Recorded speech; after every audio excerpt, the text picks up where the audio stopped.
welcome to episode 12 of the What Shara Made podcast. It's beautiful weather here today. It's not too hot, it's not cold, it's not windy, it's beautiful and sunny, the light breeze, and we've been enjoying some outdoor time. I've got a kid home sick from school today. So far this year, we haven't made it through a whole week without having someone home on at least one day. Hopefully next week will be the winning full week. So you might be able to see the television going in the background. We've got a poorly child on a recliner watching cartoons. So I might as well get into my whips. One of them, if you follow me on Instagram, you would have seen a little bit more progress on it over the week. It's my Fox Paws wrap by Zandy Peters. And it has grown a little bit. I can't remember where I was up to last episode, but it has grown. So this is a full colour repeat, and there's 3 of these in the stall. Maybe there's 4. Anyway, I guess you could just make it as long as you like it. But that's a full colour repeat, so the rest of the piece is just going to look like this repeated. And guess what? If you recall from last week's episode, I mentioned that I had not been able to get past row 4 of this pattern without redoing it. Undoing it and redoing it, undoing it and redoing it. I still haven't managed to complete row 4 in one go without redoing it. Fingers crossed, the next colour repeat, I will have row 4 down. It's a challenge. So that's what I've got going with this one. And the yarn that I'm using for this is Knit Picks palette, and it's beautiful. It's a pure wool, and it's a fingering weight, and it's just lovely. And thankfully, it stands up quite well to being undone and redone and undone and redone quite a few times. Not all yarns will do that. Now my next whip is one that's taken a little while to come together. You might remember a few episodes ago I was doing a bit of a dyeing experiment, and I dyed a cake of yarn, and I'll put a picture in here.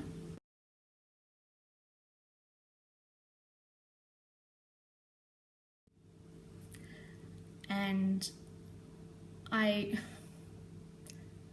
started knitting a sock with it, and I really didn't love it. And the pulling wasn't happening in a way that I liked it, or the way that I was hoping for it to work. So I changed my gauge and tried it again. Here.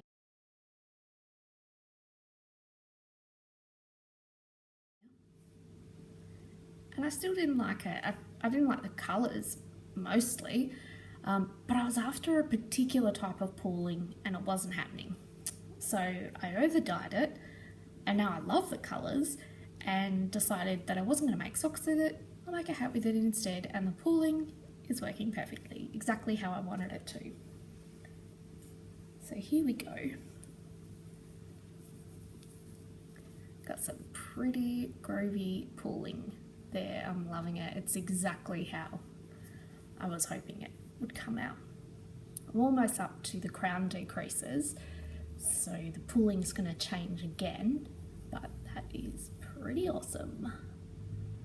Love it. So that's what the ball looks like now. Quite different to the original ball, and I'm loving the way that it is coming out. The colours are much better now. I over-dyed it just with a light grey, and that toned down the red a little bit, and it got rid of all the white, and I just like it so much better now. Thank goodness. And I'm making that hat for a little bit of an event that I'm taking part in later on in the year, not too far away.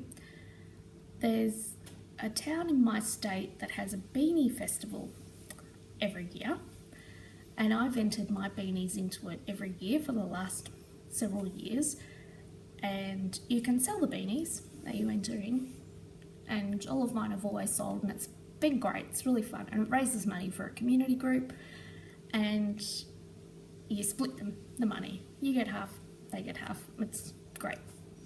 And it's a really fun event, and lots of people take part, and you've never seen so many beanies in one place. It's brilliant. And they have special categories. They often have a theme that you can take part in, and they have little prizes for different aspects of it. And that's going to be one of my beanies for the Beanie Festival. And every year when I do it, I love making all the beanies because I'm not making them for myself, I'm making them for other people who I don't know, of course. So I can get really wild with the patterns and the colours, and I can choose things that I wouldn't wear myself but look great, or are really fun, or different styles that I wouldn't wear myself but other people might enjoy. So it's a really good way to sort of let loose and experiment a little bit.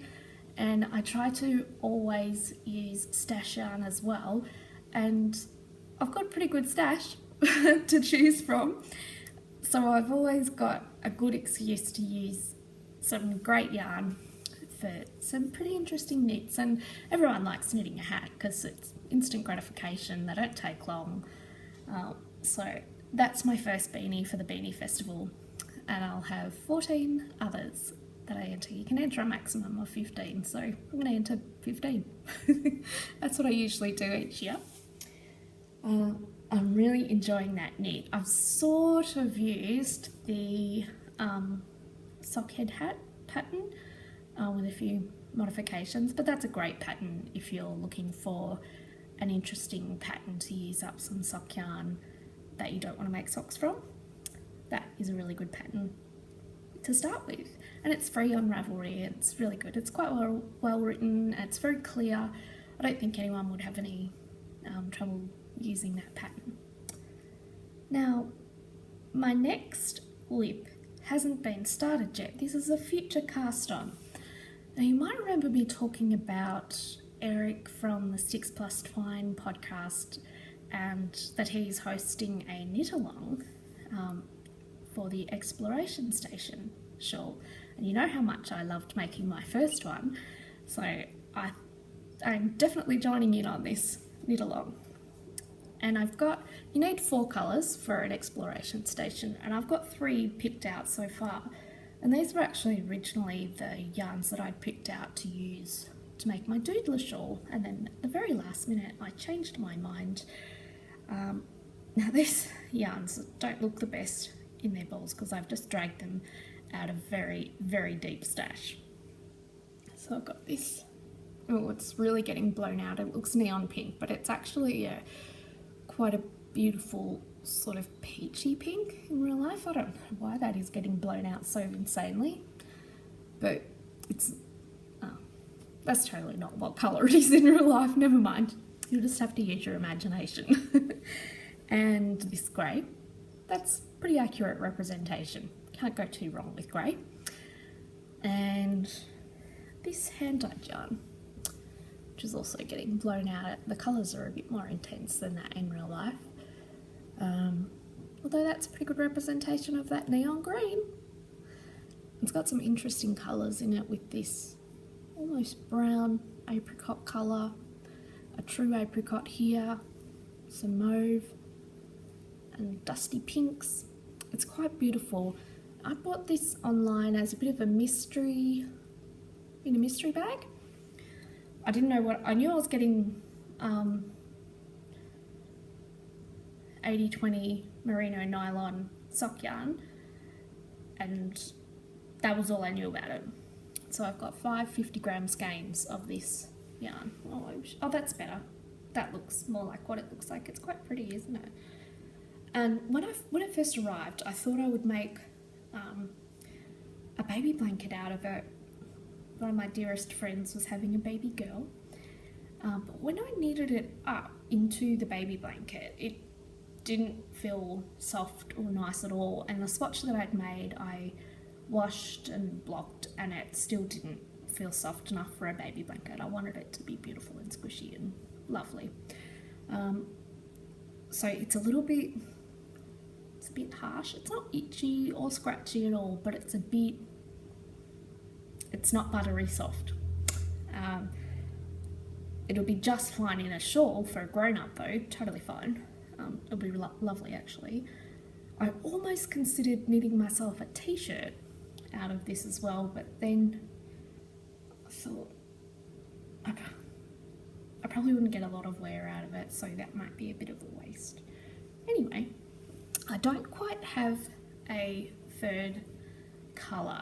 fourth colour yet for it. I don't know whether maybe I'll use, I've got an olive green that maybe might go with it, or perhaps a beige that I've got to go with it. I haven't decided yet, but these three are definites. I'm definitely using these three in my exploration station, and I can't wait to get started. It kicks off on the 1st of March, and I'm really looking forward to it. So that should be lots of fun. And I don't know if I'll keep this exploration station for myself. I think maybe it might be a birthday present later in the year for a very knitworthy friend. And another whip that I'm working on, I'll tell you what, I've got no finished objects this episode, but I have got quite a few whips. This is my last one though. Now for a little while I have had this idea for a Tunisian crochet blanket, but I've been looking for the right yarn to do it in, and I just hadn't quite found anything, and this I think might be the answer. So I've been doing some swatching and some little experiments and getting myself in a bit of a tangle. Oh, come on. Why won't that unravel? Anyway, let's just go from here. I don't know if we're going to be able to see this. So you can see it's a mitered square and another mitered square. And I can actually fit another one the same size on the end here as well. And I wanted the long colour repeats, that's pretty accurate, to show off the shape of the mitered square, of course. And oh, that's great. You don't have to cut the yarn at the end of each square. You make the first one, and then you make the next one along the edge of that one, and so on. So there's very few ends to weave in. Of course you can make this in a solid colour, or you could make every square a different colour if you wanted to. That's totally doable as well. But I do enjoy a Tunisian crochet mitered square. You'll see them pop up a bit in my work. They're nice and relaxing, you don't really have to think about it, but the result is pretty good, especially with this long colour change yarn. This was my original idea, to do these big squares like this in rows. And as I was doing this last night, I suddenly thought, do you know what, maybe I could do smaller squares, or this method I'm about to show you would work with any size square. I just happened to do smaller squares. And this one started in the middle, and then, to be honest, I'm not sure which way I went, maybe this way actually. Started in the middle, then I did that one, then I did that one, and that one. Oh no, that's not right. Anyway, just imagine that this is how it went. So this,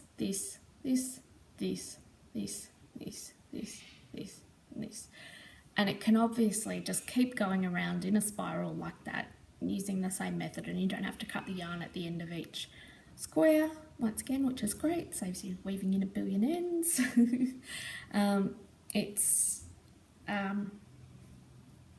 Also looks interesting in that long colour change yarn too. And it'll just keep going around and around and around and growing. I'm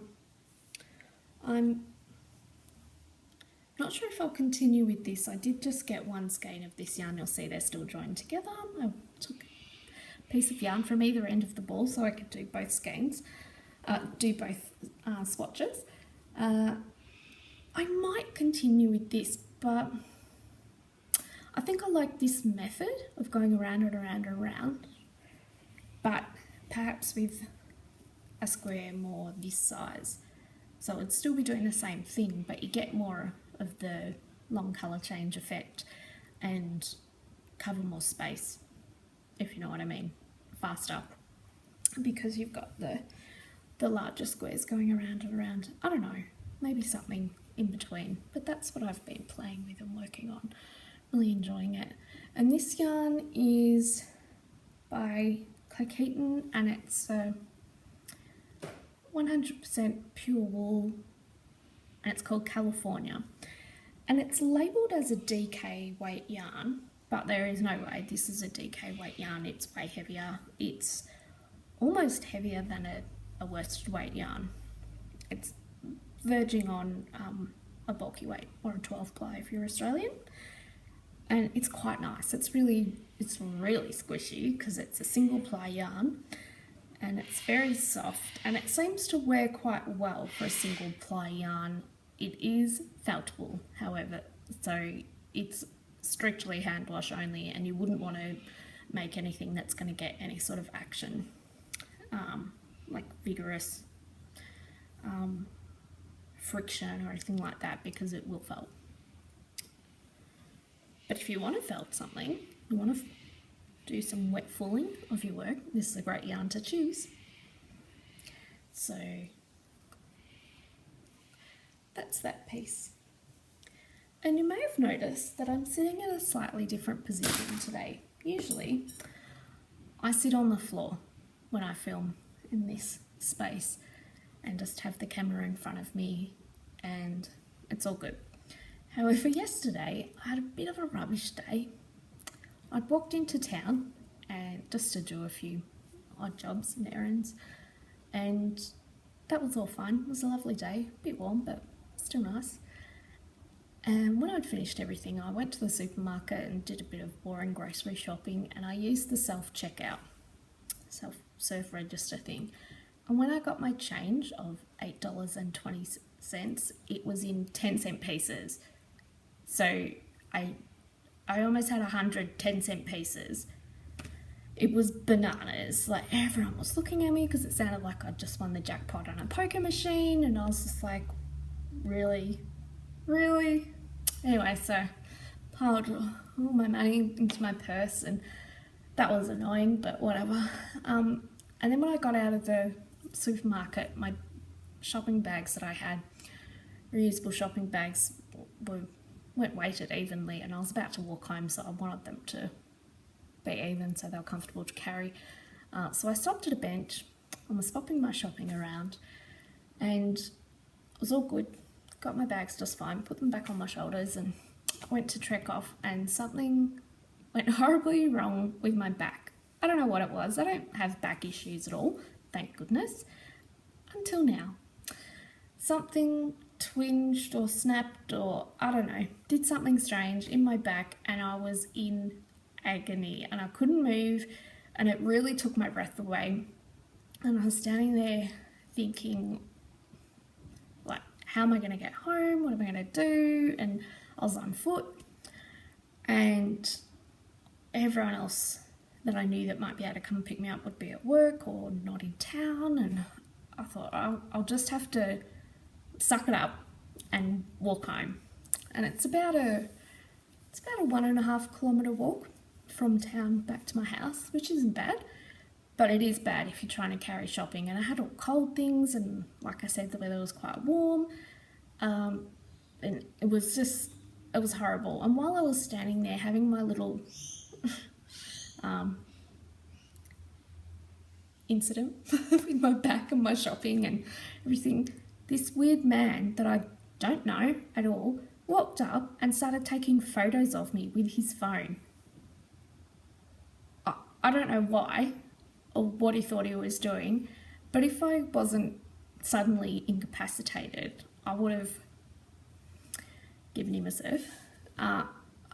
It was so weird. He was so creepy and revolting, and I don't know what he was doing. I was already suffering, and then he decided to do that and then just walked off, and he had this revolting look on his face, and I don't even want to think about what he wanted the photos for. But anyway, I composed myself and managed to walk home very gingerly, and it took me an extra 20 minutes to get home on top of the normal time it would take me to walk. And then I had all these grand plans of everything I was going to get done yesterday. I had a really busy day planned for myself and spent the afternoon in bed because I literally couldn't move. And when I got up this morning, it's a little bit better, but it's still not great. So if you see me moving in an unusual way or making a funny face, funnier than usual, that is why. I don't even know what I've done to my back, but I hope it just fixes itself and goes away. And I've got a really busy weekend planned, and I don't need a crazy back at this time, but never mind. It could definitely be a lot worse, so I shouldn't complain too much. Now, on to something a lot more fun than mystery back injuries. At the grocery store, I have been doing a little bit of dyeing, and this is my first one.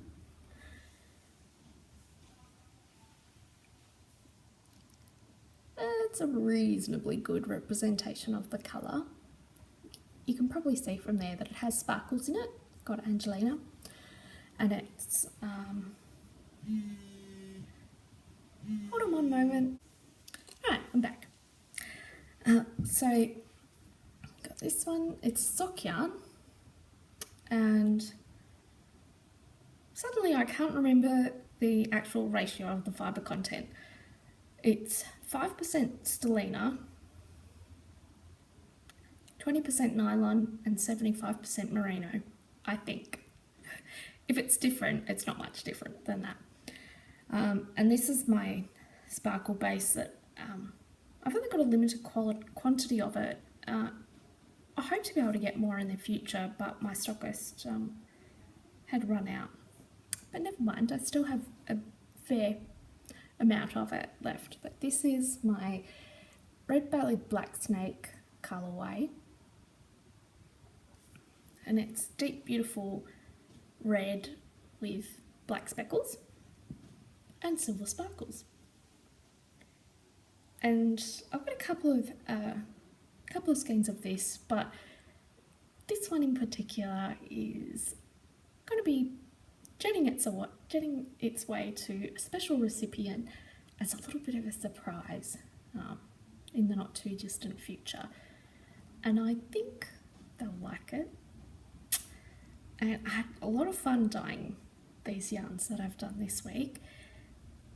I tried a few different techniques that I don't normally use, so that was good. It was interesting to see the results, and I'm definitely going to use them in my regular dyeing regime from now on, I think. So that's a beautiful red-bellied black snake yarn. I think it would make pretty cool socks, but it would also make a pretty awesome shawl, I think. And my next skein is this one here, and it's not quite showing up. It's much prettier in real life. And this one's called Cicada, or Cicada, however you like to say it. Oh, it's just totally blowing out, but you get the vague idea. The colour is a lot more intense in real life. But you've got these darker greens here, and then lighter greens here, and then it's actually speckled as well with an even darker green. And this one's also on the same base with the stellina and the merino and nylon. It's a really nice, soft, but also hard wearing base, and it dyes beautifully. So this one here is actually going to be a very special giveaway prize for a little giveaway slash craft along that I'm running through the month of March, and it's called Make a Difference March. And like you would have seen in previous episodes, I do a fair bit of charity knitting and I really enjoy it, and I love making special things for people who aren't having such a great time. It's nice to be able to contribute in that way, and I really enjoy it. So I thought maybe we could have a little craft along and make something for charity. I've got a charity that's somewhat local to me called Knit One Give One, or KOGO, and they're having a hat drive at the moment where they're desperately seeking men's hats, men's beanies in dark colours. And I've got lots of really beautiful dark coloured yarn in my stash, and I love knitting hats. And while I'm on my hat knitting bender for the Beanie Festival, I thought I could definitely make some really nice hats for the Knit One Give One charity. And if you'd like to join in with that, that's totally great. I'm going to put all the information for the charity and where you can send your knitted items in the show notes, but I'll also have it in a special thread for this giveaway craft along. And you might not want to send your charity knits to this charity. That's totally fine. You might have another one in mind that you like making things for. You might have a charity that's closer to home that you'd like to make things for. Maybe your local hospital likes to have hand knit baby things to give to new parents. Maybe you have a church nearby that accepts charitable donations of that nature. Maybe you have a charity store nearby that also accepts those sorts of donations. Or maybe you just want to personally give some hand knit pieces or hand crocheted pieces to someone that could use a bit of a hand. Anything that you like, you can do.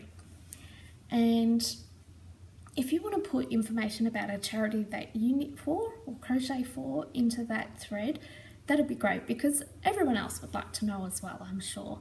And there might be someone who's near to you that could use that information as well. If you want to join in with the Knit One Give One beanie drive, they're asking for pretty simple men's beanies, sized to fit adult men in dark colours, because a lot of the people that receive the hand knit items don't have access to regular laundry facilities, so dark colours are a bit more practical. And another thing that Knit One Give One are doing is a beanie drive for 500 of the most underprivileged primary schools in Australia, and they're giving beanies to the kids that come to their breakfast club.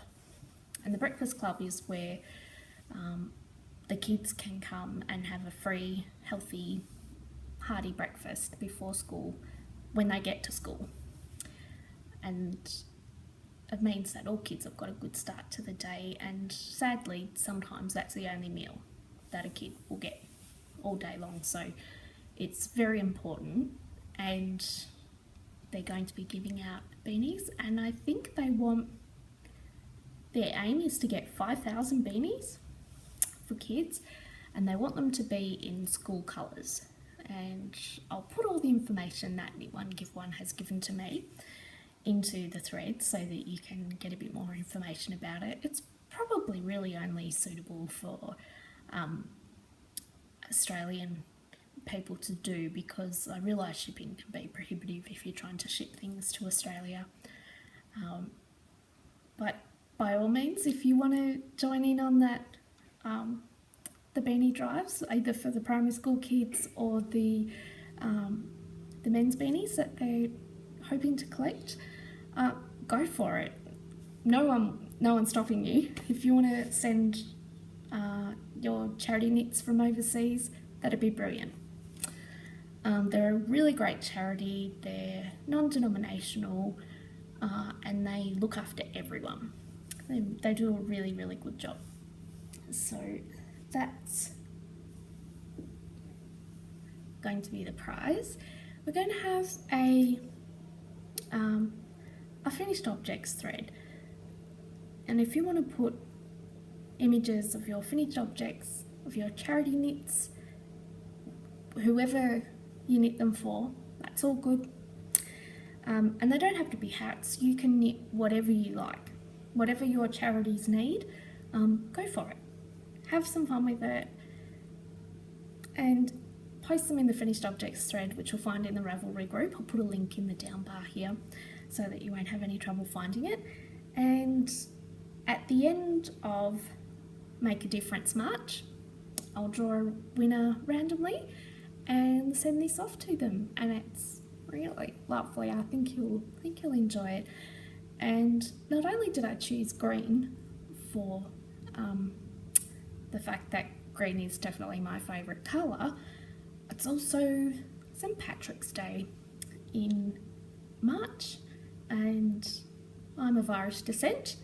I've spent a fair bit of time in Ireland, and I thought it'd be nice to have a little bit of a theme of green for Make a Difference March. So there you go. Beautiful. Now, speaking of giveaways, I have a little prize here, beautifully wrapped stitch markers from the lovely Andy from the Wonderwool podcast and the Wonderwool Designs Etsy shop. And I posted an image of these because they're so beautifully wrapped that I didn't want to undo them. I've posted an image of the stitch markers that are inside in previous show notes, so you can check them out. But trust me, even if you haven't seen them and you don't know what they look like, you'll be happy if you get them. And these are the prize for the February Stash Busting Craft Along. The Craft Along run is running all year, and if you post a finished object of something you've made using stash yarn, which simply means anything that came into your possession prior to 2016, and you post it in the finished objects thread, which is in the Ravelry group, you'll go into the draw for a chance to win these stitch markers. And let's do a draw now. I'm going to use a random number generator. There's presently 55 entries in that thread, and a couple of the initial posts are mine, so they're not included. I can't win my own prizes, that'd be silly. So it starts at 4 and it to 55. I don't know if you can see that there. I don't know if it's going to focus. Anyway, let me choose my random number. 53. Right, let's see who post 53 is. Should be on this page. 54, 50. Ooh! Now, I'm not entirely sure how to pronounce this Ravelry name, but it's Imacol?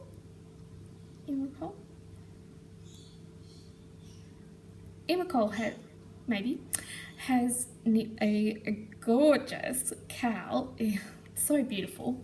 Have a look at that. Isn't that gorgeous? I love the pooling and those colours. So beautiful. And Imacol is, let me see. Just chat amongst yourselves. My Wi-Fi is a little bit slow. And this is Linda from Pennsylvania. So Linda, if you want to contact me on Ravelry, in a PM with your address, I'll pop those stitch markers in the mail to you. I think you're going to really love them. And I like you that Linda, on her Ravelry profile page, has put a list of goals for 2016, which is excellent. And the top one in bold capital letters is "Do not buy yarn!" exclamation mark, and then in brackets, except for Rhinebeck. I think that's just fine. We'll all forgive you for buying yarn at Rhinebeck, and I might even be a little bit jealous. So you'll have to show us everything you get at Rhinebeck and take lots of photos, please. So congratulations, Linda, your stash cowl is gorgeous and a very worthy winner. And that's one of my favourite things, is sending off little parcels to other knit-worthy people. Now, I'm pretty sure I've actually covered everything. My back is killing me and I really just want to go and lay down and listen to an audio podcast or something. I have discovered that I can knit quite successfully whilst laying in bed, which is great news. And I think I'm going to do some of that because tomorrow one of my friends' bands is playing in town and I desperately want to go and see them, but if my back still feels like this, there's no way I'll be doing that. So I'm going to rest up and have a very quiet night so I can put all my effort into enjoying my friend's band tomorrow night. So take care, everyone. Have a lovely, relaxing, crafty week, and I'll see you all soon. Thanks.